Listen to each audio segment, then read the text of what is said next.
toujours dans le troisième type et le quatrième type, recycle de gaz et gaz de contamination. Bon, rien n'empêche, je reviens au gaz recyclé. Donc, comme je vous ai expliqué, c'est après une venue de gaz ou bien medcake. Donc, bien sûr, on va enregistrer des taux de gaz. Hein. Dans ce cas-là, on est obligé d'évacuer ces bouchons de gaz et de nettoyer le puits convenablement de ces gaz. Bon, mais si on n'arrive pas vraiment à évacuer totalement ces gaz, donc ces gaz vont repomper encore une fois à l'intérieur du puits et on va réenregistrer ces gaz. Mais bien sûr avec une allure décroissante, c'est pas avec une allure progressive. D'accord? Donc ça c'est recyclé de gaz. Mais pour les gaz de contamination, si par exemple on utilise une boue à base d'huile, notre système est bête et discipliné. Donc une fois des échantillons hydrocarbonés arrivent au système, hop, on va enregistrer qu'il y a des indices de gaz ou bien de pétrole, etc. Donc là, il faut faire attention quand on fort avec une boue à base d'huile. Donc l'huile mixée à la boue va être enregistrée au niveau de notre système de gaz. Notre système d'enregistrement des gaz au niveau de la cabine MedLogging. Le cinquième, c'est le bouchon d'ajout-tige et le bouchon de reprise fond. C'est les deux types les plus importants. Donc, en circulation, bien sûr, on a une boue injectée à l'intérieur. Donc, la pression de fond, elle est représentée par la pression hydrostatique plus une pression équivalente, comme on a vu. Le fait qu'il y a un ECD, équivalent circulation densité.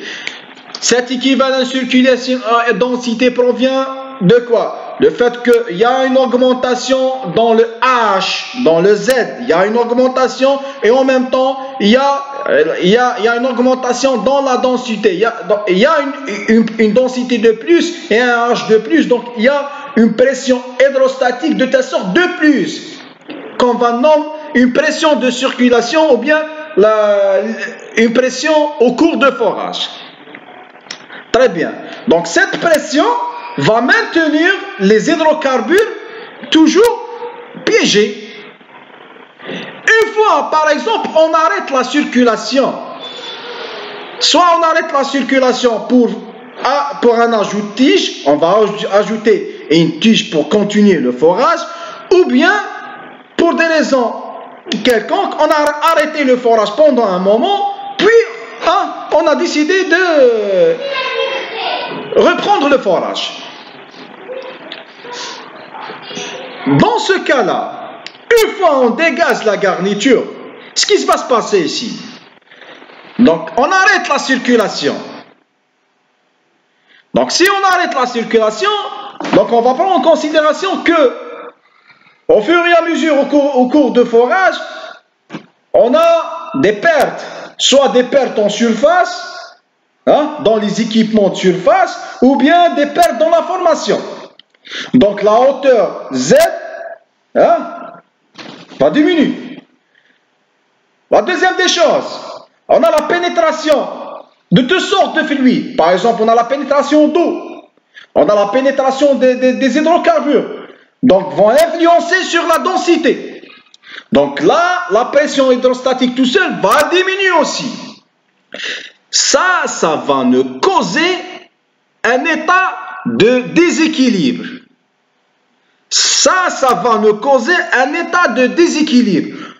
Donc les hydrocarbures vont trouver de facilité de pénétrer, ou bien vont pénétrer au fond, parce que il n'y a pas de circulation, il n'y a pas de equivalent circulating densité. La densité de la boue a été affectée par plusieurs paramètres.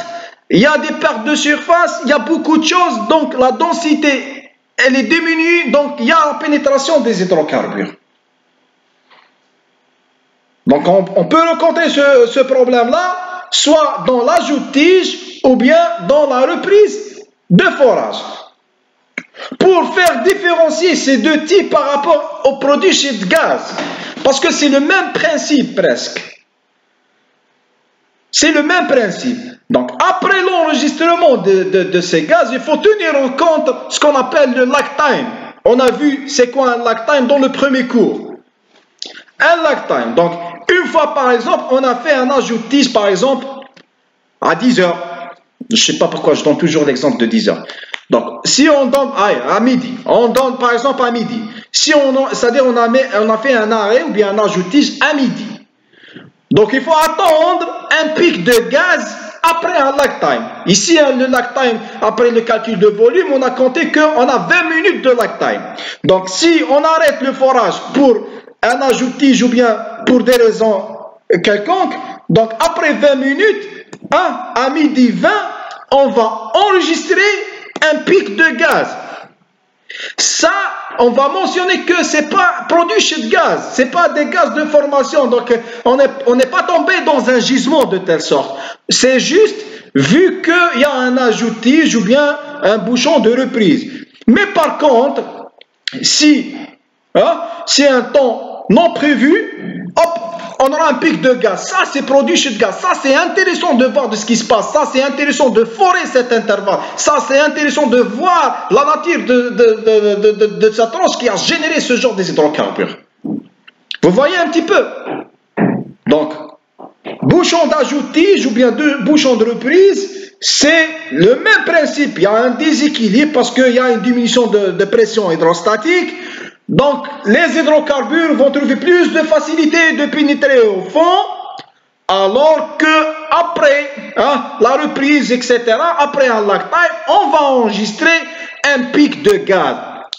Et ça, c'est pas intéressant. C'est pas vraiment intéressant, ce pic de gaz. Il faut prendre précaution pour éviter les dégâts, seulement. Mais c'est pas intéressant de voir de la nature de cette couche, etc. Non. Ou bien procéder au carottage, ou bien logging. Non, non. Ça, c'est dans le premier type, c'est produit ce gaz. Si dans un temps non prévu, hop, on enregistre un pic de gaz. On enregistre un pic de gaz, là, c'est pas prévu là. Donc il y a un produit ce gaz. On a tombé dans un gisement. C'est une découverte.